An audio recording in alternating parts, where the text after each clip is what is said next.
Hi there, my name is Michael. Let's talk about the H4GIO cache.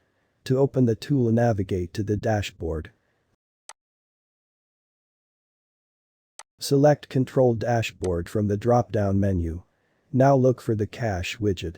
As you can see, some products have already been automatically cached by the product importer. The cache saves the location of your products in your online shop at H4G. This means that H4G needs to know where which product is located so that the inventory and price can be updated.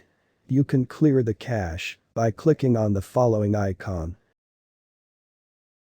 Please make sure that all of your products are cached. Otherwise, the synchronization script cannot update the price, and the stock.if you have imported products beyond your limit. You should delete the too many imported products, otherwise they will not be updated. Click here to start the cache.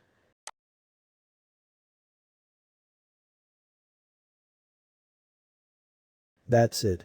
In the next episode, Brian shows how to control prices easily. Subscribe to our channel to stay up to date and don't forget to let a thumb up.